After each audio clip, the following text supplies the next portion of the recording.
सत्य की अंततः जीत हुई है। सत्य परेशान हो सकता है, पराजित नहीं। जो लोग मेरे छात्र, मेरे भाई बहन वहाँ बैठे हैं, जो सचमुच में छात्र हैं, जो सच में मेहनत कर रहे हैं, संघर्ष कर रहे हैं, उनके लिए बस यही संदेश है, हारना नहीं है, लड़ते रहना है, पढ़ते रहना है। एक ना एक दिन वो भी हमारे साथ इसी कार्यालय में अधिकारी बन के जरूर आएंगे।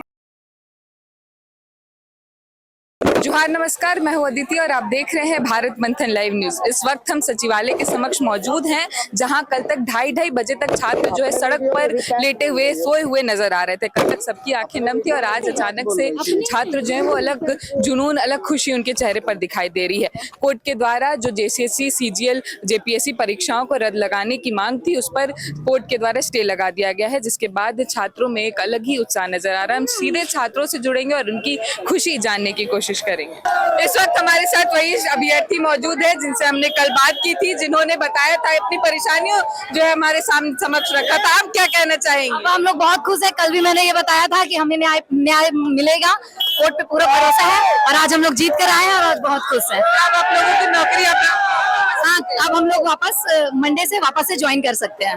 इस बात की बहुत खुशी है। क्या कुछ कहना चाहते हैं? कल तक नहीं थी नौकरी, सड़क पर रात बिताए आप लोग। ये जान लीजिए कि हमेशा असत्य पर सत्य की जीत होती है और आज वो फिर से वो लागू हुआ। असत्य पर सत्य की जीत होती है। एक साल लड़कर आया था, फिर लड़के लिया, ले नौकरी मुझसे कोई नहीं छीन सकता है, कोई नहीं छीन सकता। ये हमारे अधिकार की नौकरी है। ये हम लोग अपने मेहनत से आए हैं यहाँ पे और मेहनत का फल मीठा होता है। अब पूरे सारे लोग देखेंगे कि हमारी ये मेहनत की नौकरी है। अच्छा, अब उन छात्रों का क्या होगा जो 23 दिन लड़के जो है जीते थे कि जेसीएससी रद्द करवाए? उनके लिए ऑल द बेस्ट है। बढ़िया होगा कि वो लोग अपने फिर से तैयारी करेंगे, फिर से मेहनत करके नौकरी ले, जैसे हम लोगों ने लिया है। उनके लिए ऑल द बेस्ट है। क्या कुछ कहना चाहेंगे आप? सत्य की अंततः जीत हुई है। सत्य परेशान हो सकता है, पराजित नहीं। हम कल भी पूरे आत्मविश्वास के साथ कहते थे कि हम पूरी तरह से सही हैं और हम कानून में भी, माननीय न्यायालय के आदेश के आलोक में, वहां पे भी लड़कर हमारी जीत हुई थी, तब हमें नियुक्ति मिली थी। और आज न्यायालय ने अपने उसी जीत पर मोहर लगाई है, हमारी उसी जीत पर मोहर लगाई है। और अब माननीय मुख्यमंत्री जी से भी अनुरोध है कि अपने उस फैसले पे, उस घोषणा पे पुनर्विचार करें और उसे निरस्त करें। जो बच्चे 20-25 दिन से भूख हड़ताल पे थे, जो कर रहे थे, अब वो लोग जो है काफी ज्यादा दुखी और अब पुतला दहन करने वाले हैं। आप क्या कहेंगे? वो क्या करते हैं मुझे उनके बारे में नहीं कहना है, मैं अपने बारे में कह सकता हूँ।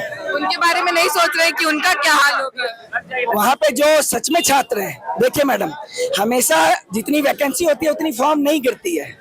5 लाख फॉर्म गिरेगा, 2000 का सिलेक्शन होगा, 4,98,000 कहीं ना कहीं पीछे रहेंगे। उसमें मैं भी हो सकता हूँ या कोई और भी हो सकता है।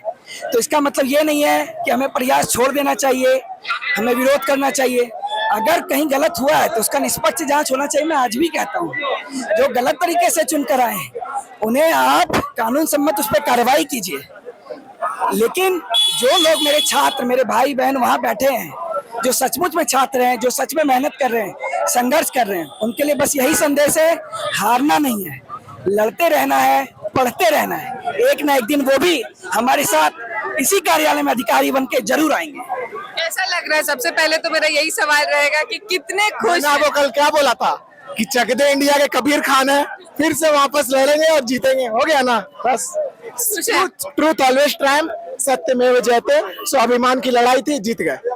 अब उन लोगों के लिए क्या कहना चाहेंगे जो अब फिर से अपनी हक की जो लड़ाई? पढ़ने वाला स्टूडेंट है, जो रियली सीरियस स्टूडेंट है, वो ये सब नैरेटिव से बचे और सीरियसली पढ़ाई करे। देखिए, बहुत टफ कंपटीशन है, मतलब गला काट कंपटीशन बोला जाता है, ऐसा है। उसमें आपको पढ़ना होगा बहुत, 8 से 10 घंटा, तभी होगा। हम लोग भी पढ़े, तब हुआ जाके जॉब। क्या कुछ कहना चाहिए? बिल्कुल, आज ये प्रमाणित हो गया है कि सत्य परेशान हो सकता है, पराजित नहीं हो सकता है। हमेशा सत्य जीतते आया है, षड्यंत्र हारते आई है, हम सच्चाई जीतते आई है, अब का साजिश हारते आई है। आज भारत की माननीय, आज झारखंड की रांची हाईकोर्ट ने साबित कर दिया है और हमारी मेहनत को, हमारी प्रतिभा को आज उसका मूल्य, उसका मुकाम वापस ला दिया है। इसके लिए मैं भारतीय न्यायपालिका को, भारत बाबा साहब संविधान को, भारतीय लोकतंत्र को दिल की गहराइयों से हार्दिक धन्यवाद देता हूँ, उनका धन्यवाद ज्ञापन करता हूँ। और आपके चैनल के माध्यम से मैं तमाम झारखंड के मीडिया बंधुओं को, राष्ट्रीय मीडिया बंधुओं को का भी धन्यवाद ज्ञापन करता हूँ कि उन्होंने